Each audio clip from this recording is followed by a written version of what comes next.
नमस्कार, मैं doctor Harshal Shende MD आप सभी का विश्वहर्ता आयुर्वेद यूट्यूब चैनल में स्वागत करता हूँ। लास्ट वीडियो में हमने पेट के विकार इस टॉपिक पर चर्चा की थी। आज हम पेट के विकार से खुद को कैसे बचाए, अगर आपको तकलीफ़ है तो उससे बचने के लिए या उससे बाहर निकलने के लिए क्या स्टेप्स लेने चाहिए, इसके बारे में आज हम विस्तार में विश्लेषण करेंगे।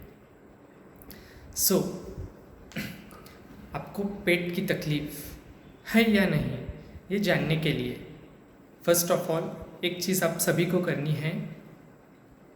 आईने में आपको आपकी ज़बान देखनी है।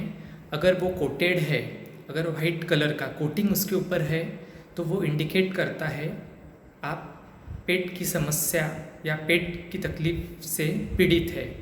अगर आपकी टंग, आपकी ज़बान अगर वाइट कोटिंग उसके ऊपर नहीं है, पूरी क्लीन है, तो वो इंडिकेट करती है आपकी डाइजेस्टिव सिस्टम परफेक्ट है। मैं अभी आप दो टाइप के लोगों के लिए, मतलब जिनकी टंग कोटेड है, उन्होंने क्या करना चाहिए, और जिनकी टंग एब्सोल्युटली नॉर्मल है, उन्होंने ये तकलीफ़ होना नहीं चाहिए, इसलिए क्या करना चाहिए, इसके बारे में आज हम बात करेंगे। फ्रेंड्स, जिन जिन लोगों की टंग वाइट कोटेड पाई गई है, उन लोगों ने क्या करना चाहिए। अगर वाइट कोटेड है तो डरो मत, बहुत सिंपल स्टेप्स है। वो स्टेप्स इम्प्लीमेंट करने से आपकी जो डाइजेस्टिव सिस्टम है वो जल्दी ही बैक टू नॉर्मल हो जाएगी। फर्स्ट ऑफ ऑल आपको क्या करना है, जिन लोगों की टंग कोटेड है, वो इंडिकेट कर रहा है आपके डाइजेस्टिव सिस्टम में कहीं तो प्रॉब्लम है। इन सभी लोगों ने, जिन जिन लोगों की टंग कोटेड है, उन्होंने सीधा लंघन करना है, दैट इज़ फास्ट, कुछ भी खाना नहीं है। कब तक? अगले 48 आवर्स तक, मतलब अगले 48 आवर्स तक कुछ भी खाना नहीं है।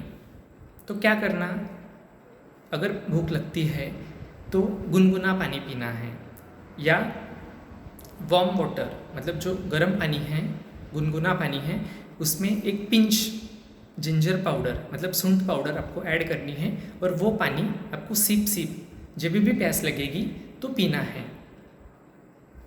इससे, ऐसा करने से अगले 48 घंटे में आपका digestive system more than 50% normal हो जाएगा, एंड नेक्स्ट डे, मतलब अगले 2 दिनों के अंदर आपकी सिस्टम फिर से नॉर्मल हो जाएगी। बट इधर सिस्टम नॉर्मल होना मतलब क्या, जो वाइट कोटिंग आया हुआ है वो निकलेगा, आपका जो अग्नि है वो धीरे धीरे प्रज्वलित हो जाएगा। बट अग्नि प्रज्वलित हो गया मतलब मैं फिर से पूरा हेवी फूड स्टफ्स खाना चालू करूँ, स्पाइसी तीखा खाना चालू करूँ, उसका मतलब ये नहीं है। जिनका टंग कोटेड है, वो उन्होंने खुद के शरीर पे काफ़ी ज़्यादा ध्यान देना ज़रूरी है। उन लोगों ने गुनगुना पानी पीना चालू करो नेक्स्ट 2 डेज़ के लिए। जब भी भूख लगेगी या प्यास लगेगी तो गुनगुना पानी पीना है, कुछ भी खाना नहीं है। नेक्स्ट 48 आवर्स तक गुनगुना पानी पी के रहो, आपकी भूख बढ़ेगी, आपके बॉडी में पूरा लाइटनेस फील होगा, आप काफ़ी ज़्यादा एक्टिव महसूस करोगे खुद को। और फिर धीरे धीरे आपको एक एक डाइट आपका बढ़ाना है, फिर राइस वाटर, फिर धीरे धीरे मूंग के दाल का पानी, फिर पतला खिचड़ी वगैरह, ये सब स्टार्ट करो। इसी को संसर्जन क्रम बताया गया है, ठीक है।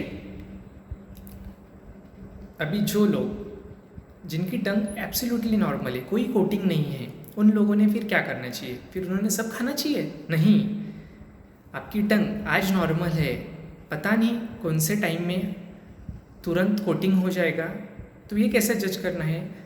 आप अगर उन सब चीज़ों को, जो मैंने मेरे प्रीवियस वीडियो में जो कॉजेज़ बताए हैं पेट के विकार के, अगर वो चीज़ें आप करते हो तो डेफिनेटली आपकी टंग कोटिंग होने में ज़्यादा समय नहीं लगेगा।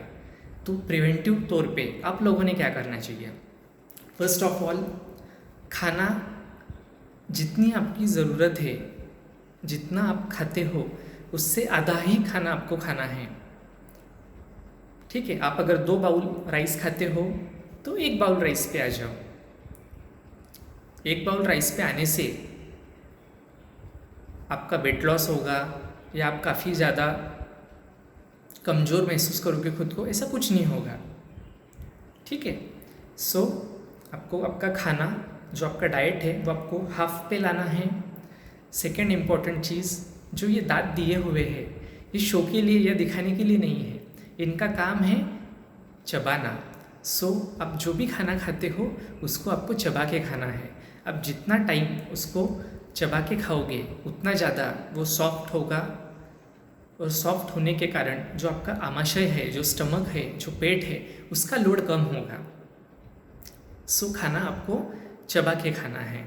बिकॉज एक चीज़ हमेशा ध्यान में रखना, जो हमारा ये शरीर है और हम जो एनिमल है, because man is a social animal, so हम कोई रवंत करने वाले जानवर नहीं हैं।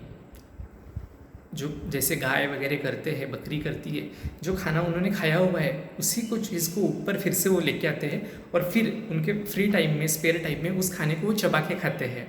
सो ये क्वालिटी तो हम में नहीं है, इस मनुष्य शरीर में हमें तो नहीं मिली है। सो हम जो कुछ खाना खाते हैं वो कम और सही मात्रा में चबा के खाना है। ठीक है, अभी खाना क्या खाना है, ये बहुत इम्पोर्टेंट क्वेश्चन है।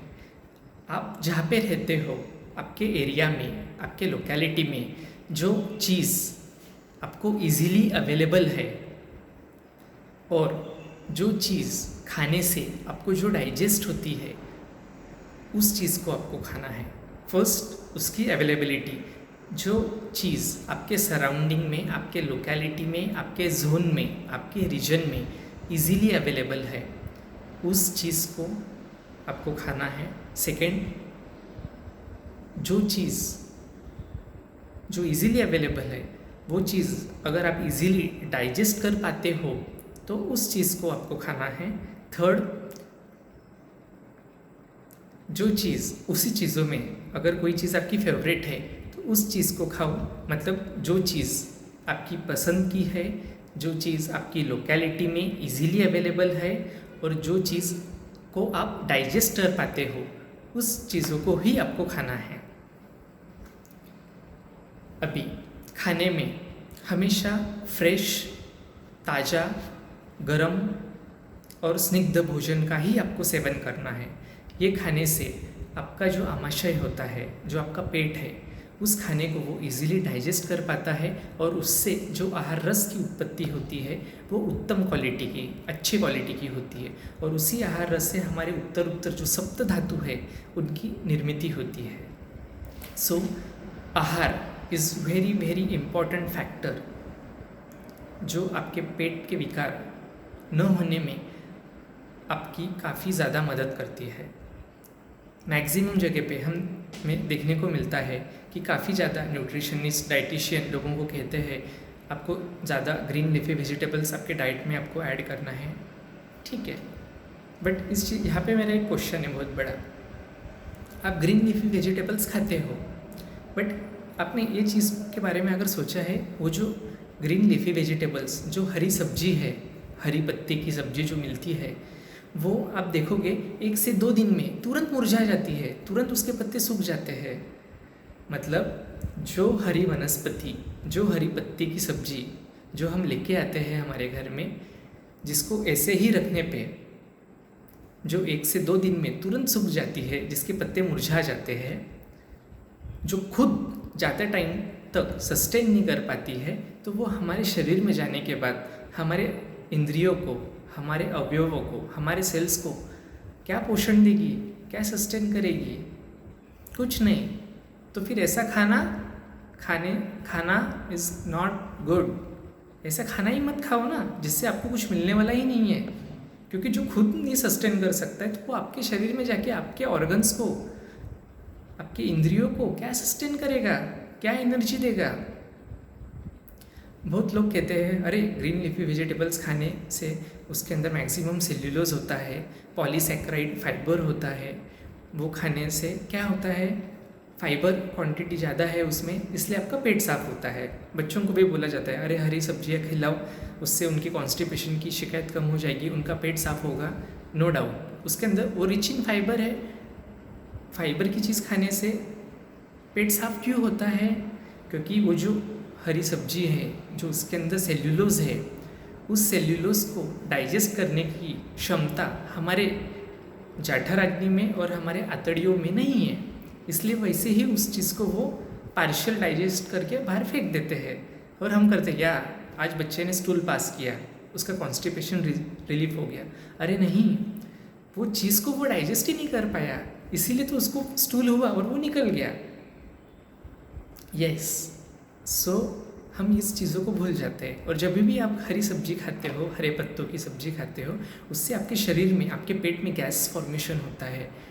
बहुत गंदा स्मेल आता है उस गैसेस को। वो गैस फॉर्मेशन होने के कारण आपके शरीर में क्या होता है, जब भी आप उन सब चीज़ों को खाते हो, मतलब हरी सब्जियों को जब भी आप खाते हो, पेट में गैस फॉर्म होता है और वो गैस आपके शरीर में जो अपान वायु होता है, उस अपान वायु को दूषित कर देता है, उसको बिगाड़ देता है। और अपान वायु बिगड़ने के कारण वो व्यान वायु को बिगाड़ा देता है। और व्यान वायु जब बिगड़ जाता है तो वो आपके नेत्र को, आपकी दृष्टि को कमज़ोर बना देता है। सो उसका डायरेक्ट इम्पैक्ट आपके नेत्रों पे पड़ता है। सो ग्रीन लीफी वेजिटेबल्स आप जितने अवॉइड कर सको उतना करना है। साथ ही साथ आयुर्वेद ग्रंथों में ऐसा भी लिखा हुआ है कि हरी सब्जियाँ ये हमारे नेत्र के लिए अचक्षुष्य है, मतलब जो नेत्र के लिए हानिकारक है, इसलिए आप मत खाओ, जितना हो सके उतना अवॉइड करो। बट इनमें भी कुछ अपवादात्मक, कुछ ऐसी हरी सब्जियां हैं जो रसायन का काम करती है, जिन्हें खाना अच्छी बात कहा गया है। तो ऐसी कौन सी चीज़ें हैं? एक गुड़ुची, गुड़वेल जिसको बोला जाता है, वो आप खा सकते हो। सेकेंड, टाकला की सब्जी। थर्ड, तांदुलजा की सब्जी। एंड फोर्थ, पुनर्नवा के पत्तों की सब्जी। ये 4 पथ्यकारक है, मतलब जो सब्जियां आप खा सकते हो और जिससे आपके शरीर पे ज़्यादा दुष्परिणाम नहीं होगा। इन चीज़ों को आपको याद से खाना है। साथ ही साथ बहुत बार हम खाना खाते वक्त बात करते हैं, गप्पे लड़ाते हैं, टीवी देखते रहते हैं या मोबाइल में फ़ोन पे बात करते रहते हैं। इन सब चीज़ों को नहीं करना है। जब आप खाते हो तो फुल कंसंट्रेशन के साथ आपको उस खाने को खाना है, जिससे आपका पेट ठीक रहता है, सुदृढ़ रहता है और जो कुछ आपने खाया है उसका प्रॉपरली डाइजेशन होता है। खाना खाते वक्त और एक इम्पॉर्टेंट चीज़, आपका खाना जो है वो षड रसात्मक होना चाहिए। It should contain all the 6 tests, मतलब आपके खाने में मीठा भी होना चाहिए, खट्टा भी होना चाहिए, तीखा भी होना चाहिए, नमक भी होना चाहिए, तुरट मतलब कषाय रसात्मक और कड़ू रसात्मक, ये सब चीज़ें होनी चाहिए। आप बहुत लोगों को देखते हो, लोग कहते हैं मैं बस, मुझे खट्टा ही पसंद है या तीखा ही पसंद है, मैं बस वही चीज़ खाऊंगा। नहीं, ये गलत बात है। जब आप सिर्फ एक ही रस के पीछे, मतलब एक ही टेस्ट के पीछे जब भागते हो, तो ग्रंथों में एक श्लोक लिखा हुआ है, एक रसाभ्यासो दौर्बल्य कराणाम, मतलब एक ही चीज़ खाने से आपके शरीर में कमजोरी आना चालू हो जाता है और अलग अलग पेट की समस्याएं आपको होने लगती है। सो आपका आहार, आपका डाइट जो है, इट शुड बी षड रसात्मक। उसमें खट्टा चीज़ और सॉल्टी चीज़ एक लिमिटेड क्वांटिटी में होनी चाहिए। जो बहुत से लोग आप देखोगे तो स्वीट डिश जो होते हैं वो खाने के अंत में खाते हैं, ये सबसे गलत बात है। आप जब भी मीठा चीज़ खाना चाहते हो तो वो खाना खाने की शुरुआत में आपको खानी है, क्योंकि उसका डाइजेशन होने में काफ़ी ज़्यादा समय लगता है।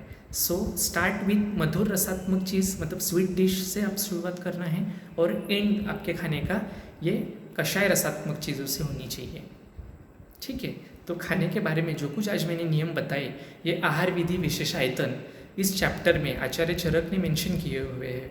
इन चीज़ों का अगर आप ध्यान से पालन करते हो तो आपको कभी भी कोई भी पेट की समस्या नहीं होगी। अभी मोस्ट इम्पॉर्टेंट थिंग जो मैं आपको और कहना चाहता हूँ, खाना हो गया, अभी पानी। बहुत से लोग बोलते हैं फिर अभी आपने तो कहा पानी ही नहीं पीना चाहिए, बट पानी पीने से बॉडी के अंदर जो कुछ टॉक्सिन्स तैयार होते हैं वो निकल जाते हैं, आदमी हेल्दी महसूस करता है। यस, ठीक है, बट पानी पीने के भी कुछ नियम हैं। किसने पानी पीना चाहिए, किसने नहीं पीना चाहिए, कौन सी ऐसी बीमारियां हैं जिसमें पानी वर्ज्य कहा गया है, उन सब चीज़ों का ध्यान रखना चाहिए। तो हर एक इंसान ने अपने अपने प्रकृति के हिसाब से पानी पीना चाहिए। अभी जैसे मैंने कहा, टंग कोटेड लोगों ने गुनगुना पानी पीना है, उसमें जिंजर पाउडर आपको ऐड करनी है। और जिन लोगों की टंग कोटेड नहीं है उन्होंने क्या करना है, जब भी आपको प्यास लगती है तो गुनगुना पानी पीना है। बट पानी कैसे पीना है, जितनी आपको प्यास है उतनी। नहीं तो हम लोग हमेशा करते हैं, ग्लास भर पानी दिया पूरा पी जाते हैं, ये गलत बात है। खाना खाने के पहले पानी मत पियो, खाना खाने के बाद ज़्यादा पानी मत पियो। खाना खाते वक्त ड्यूरिंग योर मील आपको सिप सिप थोड़ा थोड़ा पानी पीना है, क्योंकि आप जो कुछ खाना खाते हो उसको मृदुता लाने का काम वो पानी करता है। इसलिए राइट क्वांटिटी में अगर हम ल्यूकवार्म वाटर बीच बीच में अगर पीते हैं तो आपके शरीर में वो बल की प्राप्ति करता है और आपने जो कुछ खाना खाया है उसका इजीली डाइजेशन होने में वो आपको मदद करता है। साथ ही साथ एक इम्पॉर्टेंट चीज़ जो मैं पहले भी बता चुका हूँ आप सभी को, आप सभी लोगों को ब्रह्म मुहूर्त पे उठना है। आप चाहते हैं आपका शरीर निरोगी रहे, बिकॉज अगर पेट की तकलीफ हुई तो डेफिनेटली आपका पूरा शरीर बिगड़ जाता है, और पेट ही है जो सारी बीमारियों की जड़ है। अगर आपको पेट को फिट एंड फाइन रखना है तो रोज़ सुबह ब्रह्म मुहूर्त पे आपको उठना है, कॉटन रखना है दोनों कानों में और चलना है, भागना है। अगर आप चलते भी हो 20 to 25 मिनट्स मॉर्निंग वॉक करते हो, आपके शरीर के सारे इंद्रिय जो है वो प्रसन्न हो जाते हैं, बिकॉज ऑक्सीजन सप्लाई काफ़ी ज़्यादा बढ़ जाता है। माइक्रो सेल्यूलर लेवल पे हर सेल्स एक्टिवेट हो जाते हैं, और जो सेल्स मुरझा गए होते वो फिर से रीएक्टिवेट हो जाते हैं। लोम विलोम जो प्राणायाम बताया है, योगासने जो बताई है वो करनी है, बट वो करने के पहले जो यम नियम जो ग्रंथों में लिखा हुआ है उनका पालन होना काफ़ी ज़्यादा मैंडेटरी है। साथ ही साथ जब भी हम प्राणायाम करते हैं उस वक्त क्या होता है, जो भी दोष है हमारे शरीर में वो शाखों में से कोष्ठ में आते हैं। सो प्राणायाम योगासना ये आपके शरीर के लिए, आपके पेट के लिए लाभदायक है। बट जब भी आप वेट पुलिंग एक्सरसाइजेस करते हो, जिम ज्वाइन करते हो, स्ट्रेचिंग वगैरह काफ़ी जितने एक्सरसाइजेस जिससे आपके शरीर में श्रम होता है, श्रम उत्पन्न करने वाले एक्सरसाइजेस करते हो, उस वक्त जो दोष होते हैं वो कोष्ठ से शाखाओं की ओर, मतलब पेट से शाखाओं की ओर आते हैं, जो गलत बात है। इन चीज़ों को नहीं करना है। आप चाहते हो आपको पेट की समस्याएं ना हो तो आपको ऐसे प्राणायाम और योगासने करनी है जिससे शाखाओं में से दोष कोष्ठ में आते हैं। सो जिम में मत जाओ, जितना हो सके उतना प्राणायाम योगासने करना है। और इम्पॉर्टेंट एक चीज़ ध्यान में रखो, आपका जितना रेस्पिरेटरी रेट, आपका जितनी श्वास गति जो है वो जितनी ज़्यादा बढ़ेगी उतना आपकी लाइफ एक्सपेक्टेंसी कम होगी। सो हमेशा आपको ध्यान रखना है कि जब भी आप दौड़ते हो, भाग के आते हो, आपकी रेस्पिरेटरी रेट बढ़ जाती है, बट वो तुरंत नॉर्मलाइज होना ज़रूरी है। सो उसको नॉर्मलाइज करने के लिए आपको प्राणायाम और योगासना करना काफ़ी ज़्यादा आवश्यक है।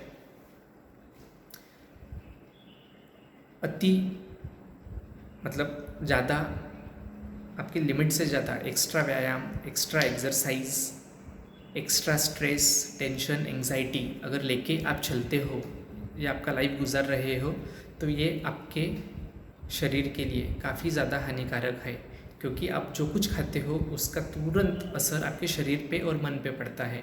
सो ध्यान रखिए फ्रेंड्स, आज मैंने जो कुछ आपको बताया है दोनों टाइप्स के लोगों के लिए, जिनकी टंग कोटेड है, जिनकी नहीं है, उन दोनों ने काफ़ी ज़्यादा ध्यान रखना है। तो नेक्स्ट वीडियो में हम थायराइड इस टॉपिक पे बात करेंगे। अगर ये वीडियो आपको अच्छा लगा है तो आप ज़रूर लाइक करें, सब्सक्राइब करें और मैक्सिमम लोगों तक पहुंचाने की कोशिश करें।